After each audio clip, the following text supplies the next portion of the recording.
he calls out to her. Bro. She ignores him, and in that moment, he comes to the painful. Fuck no, nigga! Fuck no! Yo, what's up, y'all? It's Tutu. Today we got a serious history with nice people snapped in history. I don't know. It looked like this video looked what's it called? Looked interesting, so I was like, fuck it. So let's go, I guess. And make sure y'all like and sub. By the way, we trying to hit 1,000 by the end of the year. Other than that, let's waste no more time and the get edge to the vid, mentally though. is not just a modern thing, and here are 3 times it happened in history with some pretty mentally. Being pushed over the edge mentally is not just a modern thing, and here are 3 times it happened in history with some pretty severe consequences. Number 1, Jeanne de Clisson. It's the year 1300, and a red-haired baby girl is born to a minor noble family in Brittany. Her parents name her Jeanne, and as they lean down Why do to they look look at their like- adorable newborn baby, they smile and say, "Jackpot!" You see, Jeanne was a beautiful child. A No, very yeah, valuable she- asset chill, in bro. those Why's days. her So chin as so soon as she was fucking old wide, enough, bro? Her parents eagerly married her off to a noble in exchange those days. So as soon as she was old enough, her parents eagerly married her off to a noble in exchange for a whole lot of land. Being just 12 years old, Jeanne probably had no idea what love was, so she just went along with the plan. You and could do that back in the day? You're telling me, or I guess you could, because you had fucking slaves back in the day, so you could trade people for just about anything. So, like, you're telling me I could trade my 12-year-old daughter back in the day for a big-ass mansion and shit? Oh, hey, I don't care about you quickly had that 2 much, dog. kids Let's with be this for real. guy and accepted that this was probably what her life was going to be. But 14 years I'm later, her playing. husband unexpectedly dies, and as a 26-year-old single mother in the Middle Ages, she needs to find someone else to marry to take care of her and her kids. She was still So that's what they would very do young. back in the day. They would just marry, and then when your husband died, you married again, then you married again, married again, married again. So everybody was just whores. Yeah, nah, bro. And according to historical accounts, still super hot. Bro, I wonder how many, bro, hella people probably had AIDS back then and shit, yo. Cause they was sticking their dick in just about anything, bro. Once their wife died, or they had like 6 different So wives she on the quickly side, marries a bro. member of the Breton ruling family. But his family thinks their guy would be better off marrying someone a little richer, and so they get the Pope to quickly annul their marriage. Jeanne then meets and marries another Breton noble named Olivier de Clisson. And this time, the vibes are completely different. Against all odds, in a time when marriage between nobles was usually just political, Jeanne and Olivier fall madly in love. They go on to have 5 kids together, and life is perfect. A loving husband, beautiful children, wealth and power. What more could you want? But everything changes in 1341 when the Duke of Brittany dies without That sounds leaving a so clear weird. heir, Imagine being and the alive family in feud the over who gets to be the next 1300s, Duke nigga. spirals into a What did you even 30-year do back in the day, like for your whole day? What did you even do in the 1300s, nigga? Cause like now, like I could chill on my phone like this. I could record vids and shit. I could do what I want. But back in the day, what did you do besides fucking dick suck the king, bruh? It was nothing else. It was either that or like fucking walking horses and war shit. called the Breton War of Succession. The kings of England and France both rubbed their hands together, spying an opportunity to ensure the new duke would support them in their own 100 Years' War. So the English support John of Montfort, the half-brother of the duke, while the French supported his niece and her husband Charles de Blois. Jeanne and her husband choose to support Charles de Blois and side with the French and their king Philip VI. Fighting for the French, Olivier and his army recapture the lost city of Vannes, but the victory is short-lived and the English quickly take it back. I'm Olivier confused and as to other what. I thought commanders this was there about are the redhead captured, girl and her but for husband. some How did we reason, get he's talking about traded war, back to bro? the French for a suspiciously small amount of money, and this makes the French start to believe he's a traitor. The Pope comes in and calls a timeout on the war in 1343, and in this brief truce, the king invites Olivier and other nobles from Breton to Paris to participate in a tournament to celebrate the newfound peace. Olivier thinks this is awesome and travels to France, but the second he steps onto French soil, he's arrested and taken prisoner. Oh shit! I thought he got killed. Oh my god! I thought they better stab his shit, bro. Oh my god, nigga, why did you do it like that? You made me think he's gonna die, yo. He's tried for treason and thrown into a dungeon to await his trial. Back in Breton, Jeanne finds out about this, rushes to Paris, and desperately tries to get her husband released, even going so far as to bribe the king's sergeant, but ultimately fails. Damn. Olivier's given a sham trial, and in August, he's marched out to the town square and publicly beheaded. His body's then hung up in Paris and his head was shipped off to Brittany to be displayed on a spike. Yo, why the fuck were niggas so violent back in the day? What the hell? Y'all gonna cut his head off for coming to France? What the fuck? And y'all was just cool with seeing a fucking his dead headless body on display? Yo, people are sick, Horrific yo. for anyone, but for a noble to be treated like this was the ultimate disrespect. In Brittany, Jean brings her two youngest Yeah, no, sons to look fuck at their no. father's severed head. She forces them to stare at their father's pale, lifeless face that is now weeks old and is rotting and covered in a swarm of flies. Inside, she boils with rage and refuses to let her children look away. They Yo, must what kind understand of- that the king must What kind of shit was people? Why the fuck is everybody so And damn so, At the crazy? age of 43, Jean decides to dedicate the rest of her life to making the rest of King Philip's life a living hell. She breaks all ties to France and sells off her entire estate. Land, jewelry, anything and everything she owned of value. Hey, I respect and it, uses though, the dog. That's cash some to raise crazy a small get back, personal yo. army. She arrives at Chateau de Tufu, a castle controlled by the French loyalists. That's She some weeps loudly at the castle gates, asking for the men to allow a heartbroken widow entry. The commander of the castle looks down and recognizes her as a noble who supports Charles de Blois and opens the gates. Once the gates are open, Jean's army reveal themselves and storm into the castle. Oh! The castle garrison is caught off guard. Wait, and wait, they Charmy killed the reveal king? themselves and storm into the castle. The castle garrison is caught off guard, Oh. and Jean orders her men to massacre them all. She spares Damn! just one man and gives him instructions to give King Philip the regards of Wait, what? all. She spares just one man and gives him instructions to give King Philip the regards of Jean de Clisson. She continued to sack castles along the Normandy coast with her personal army, and eventually she buys 3 warships, which she paints black and dyes their sails blood red. She names her flagship My Revenge, and essentially becomes a pirate. She Yeah, this carries is with a her W massive get back axe story. and I begins fucks with it. terrorizing French I merchant fucks with ships it. in the English Cause what you Channel. mean you gonna Her tactics chop my are husband's head brutal, off just as for coming to she's your not so country when I'm interested already in tied to looting. your Her country only type goal shit? is revenge on the French. The crew of every ship she targets is slaughtered, and she personally beheads every French nobleman she finds with her axe. Only one witness on each ship is left alive to tell the story of what had happened. As word of Jean and her Black Fleet gets back to the king, she becomes known as the Lioness of Brittany.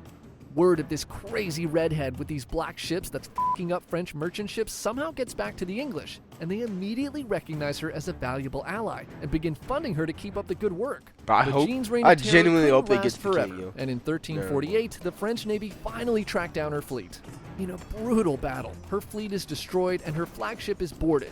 But when the soldiers look for Jean, she's already long gone. She had escaped in a tiny boat with some members of her crew. With no food or water, they floated helplessly for 6 days, and some crew members ultimately did not survive the escape. Finally, on the No 7th fucking day, way. Jean drifted onto English Yo, shores, this half bitch. dead, Oh, but bro, still this, alive enough bro, to this is ruin a King this is a Philip the god. This Sixth's got to day. be a goddess or something, bro. 'Cause there's no way. How are you still alive? Yo, you are no. This top 3 women all time in history, bro. Cause she got to get back for her husband after getting their head chopped off. She killed all them British soldiers or all them French soldiers, chopped all their heads off and shit with her ex, her herself, and then she drifted on the ocean, middle of the ocean for 7 days and still survived and found land. Yeah, no, she got it, bro. That ass. Upon She got landing it, in yo. England, she was welcomed by King Edward III as a respected ally. With her ships and crew gone, she decides she had enough of the pirate life. 2 years later, her nemesis, King Philip VI, dies anyway, closing that chapter, and she meets and marries an English knight named Walter Bentley. How you gonna do all of that just to fucking marry a They different returned to dude? Brittany together, where she peacefully lived out the rest of her days, dying at the ripe age of 59. But you Number did all 2, that. You Jiro did all Zaimon. that get back It's just the to end get of with the the 17th different. century in Japan, and a wealthy charcoal dealer named Jiro Zaimon from the village of Sano is wandering around the bustling city of Edo. Running a successful business is tough, and Jiro needed some time off to recharge and thought the big city Why are all would be these the best people place so to do fucking just that. ugly, bro? While walking around, he accidentally stumbles into the pleasure district of Yoshiwara. Whoops, how did that happen? And there, he finds himself surrounded by the most beautiful women who all smile at him as he passes by. Jiro cannot help but stare back in awe and wave sheepishly as this was something he was totally not used to. You see, due to a case of smallpox he suffered as a child, his face was badly disfigured, and no woman back home would even look at him or So he give him was the time dead of ass. day. So he was dead As ass he ugly. wanders around And that's Yoshiwara, not he just the spots a animation beautiful style. My courtesan fault. in the My fault, distance. bro. He rushes over to get a better look, and she's hands down the most stunning woman he has ever seen. He follows her back to her establishment and learns her name is Yatsuhashi. She's an oiran, a courtesan of the highest class who only services nobles and the ultra-rich. As a successful businessman, Jiro had money, but merchants were on the lowest rung of the Make social sure y'all ladder. stay hydrated Could out there, he yo. even have a It's shot important. to buy some time with this goddess of a woman? Some good But water. to his surprise, Yatsuhashi smiles and accepts him. Now, it's important to note that at this time, the courtesans in this pleasure district had the right to turn away customers they didn't want to service. And so, for the first time in his life, Jiro seems to have found a woman who can look beyond his scarred face and see him for who he So happy truly for you, is. dog. Hey. He Hey, bro. Yeah. This nigga with all his pimples and disfigured face, bro, got played before me, dog. Like, it's all good. It's all good. Like, if it's possible for him, it's possible for me, type shit. Like, no, it's not, yo. instantly falls in love. Nothing all in his good, life though. matters anymore, and he stays in Edo spending all of his time with Yatsuhashi. He begins to shower I'm her with so the most happy for you, extravagant bro, like, gifts. getting, No yeah. expenses too much for the love of his life. This But nigga back home in Bitcoin, bro. Sano, without him around, Jiro's charcoal business begins to fall apart. The company soon goes bankrupt, and his home and all of his land are sold off to pay his debts. Without any new money coming in from his business, and having already spent all the money he had on Yatsuhashi, Jiro finds himself penniless, but he can't stop wandering around Yoshiwara obsessively trying to catch his love when she's walking about. Yo, One don't day, tell me she don't Jiro even fuck with this finally nigga. manages to catch Yatsuhashi walking in a procession of courtesans, and he calls out to her. Bro. She ignores him, and in that moment, he comes to the painful Fuck no, nigga! Fuck no!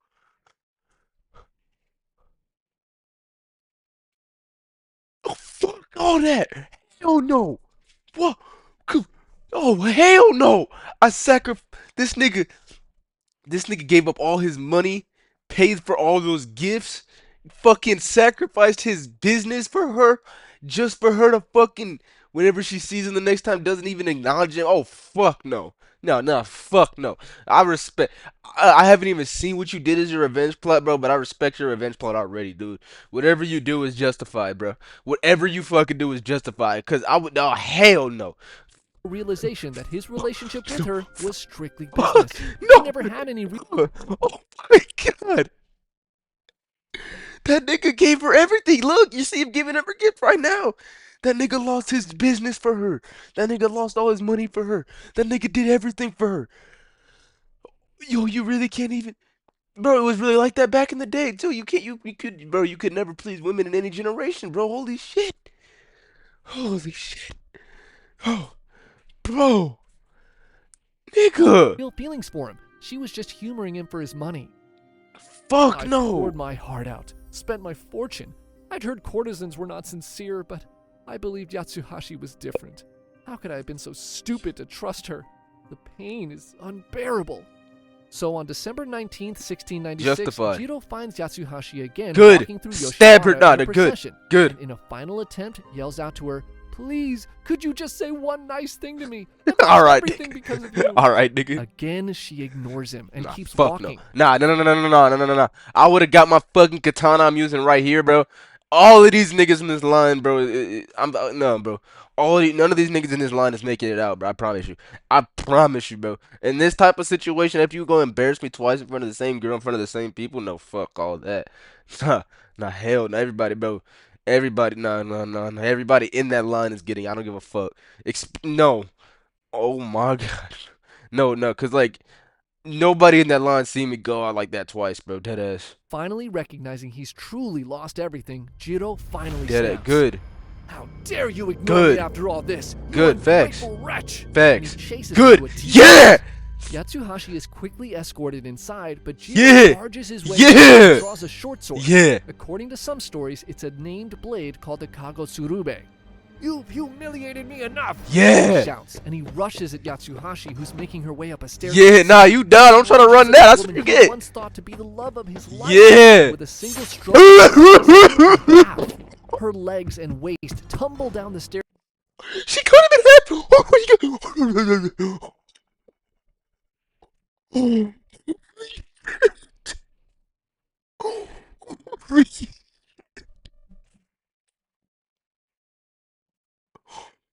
Oh, holy shit, bro. age of 59. Staircase while her hands grip its railing. Jiro runs up the stairs past his former lover and onto the roof, attempting to escape. The commotion attracts the police, and neighbors try to hit him with long sticks to get him down, bro, but she he's deserved it swinging though, his bro. sword like a She madman. deadass deserved it. Eventually, someone throws a bucket of water on him, which causes him to slip and fall to the ground, where he's quickly captured and later sentenced to death. Number 3, She Jeffrey deserved it. Hudson. It's 1619, and in the small town of Oakham, England, a boy You got me named Jeffrey fucked up. Either I'm Hudson's spending born. all my money on While you, for even the I'm going most to part he acknowledge looks me like a after that. completely normal newborn, Bro, women was his just gold parents diggers even soon back in the begin day, suspecting bro. It's something is crazy. very wrong.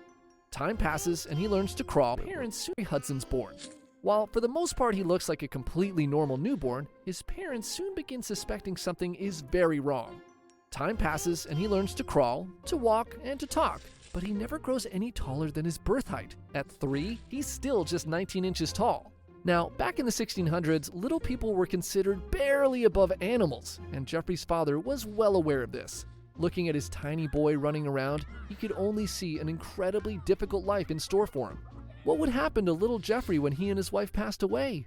Who would take care of him? Bro, there's a Luckily, little due to his person job- at my school. I was walking home from class. I turned the corner and then I just look down. I see he's like 3 foot tall. It's like I was just shocked because like I did not expect to just look down and see a dude that was like that short. It was As crazy. the keeper of the baiting bulls for the Duke of Buckingham, Geoffrey's father saw one path that could possibly give his son a somewhat respectable life. So when Geoffrey turns 7, his father brings him to the Duchess of Buckingham and presents him as a gift.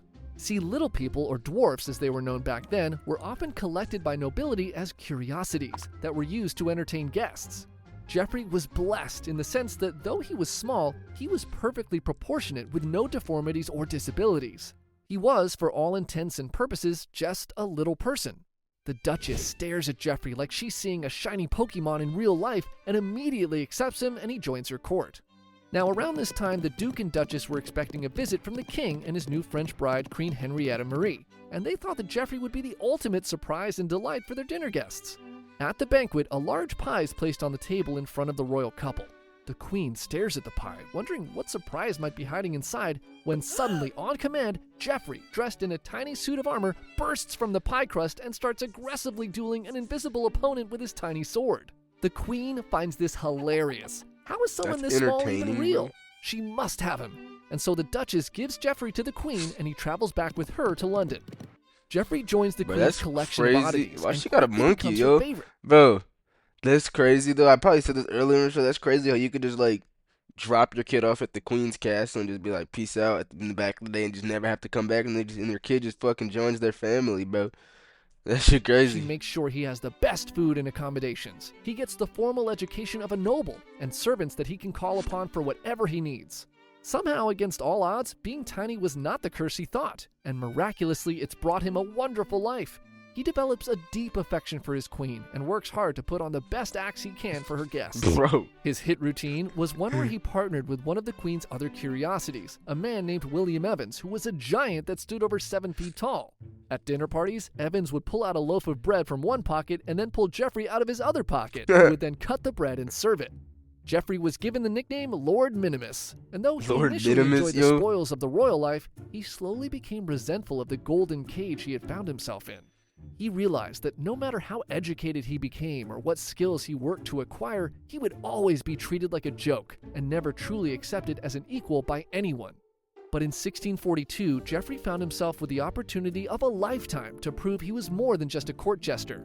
See, while Geoffrey had been busy making nobles laugh, the Queen's husband, King Charles, had been busy alienating the entire parliament of his country. Charles believed he was God's chosen monarch, and rather predictably, this point of view was badly received by nearly everyone. And so by 1642, a massive civil war broke out. Supporting the king and his queen, Geoffrey fought to take a more active role in the war.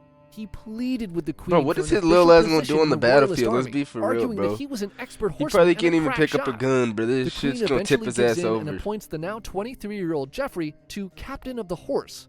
While many in the court saw this as a joke,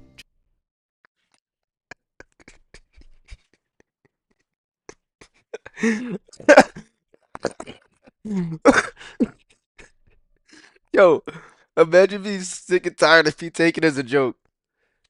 So you go to war and join the army and shit, and your fucking job is to wash the horse's butt. Oh, nah.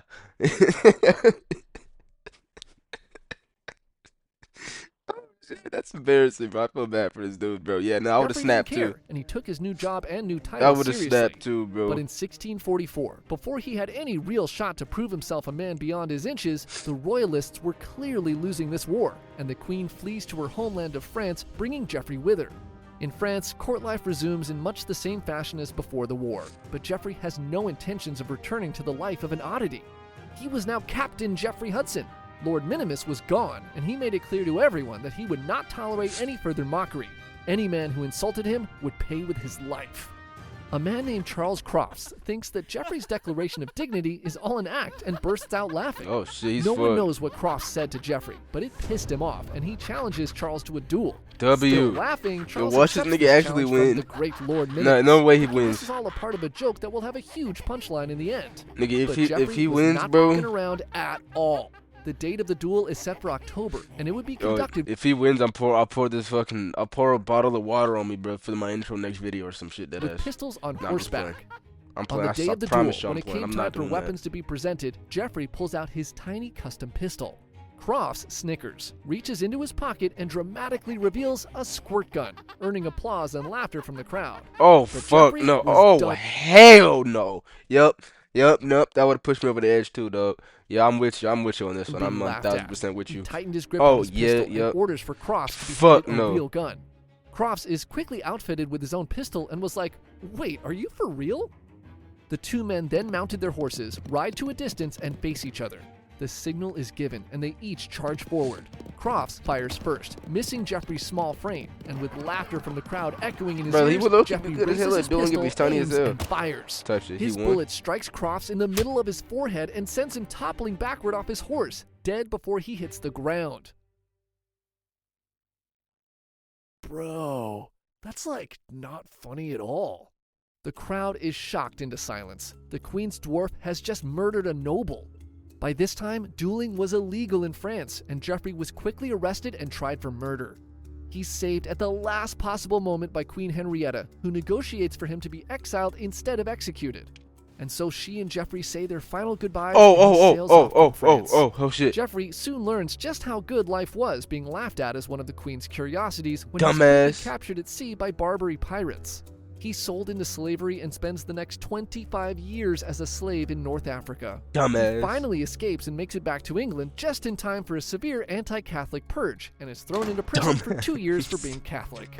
He eventually is released and dies just a few short years later in 1682 penniless and is buried in an unmarked grave. Oh, I look, you feel bad for him, bro. But yo, this dude's life just got worse and worse and worse and worse after he thought it was already bad, bro. No. Oh man. Now, this is all super depressing and all, but there Yo. is a conspiracy theory that this record of being captured by pirates is actually not what happened.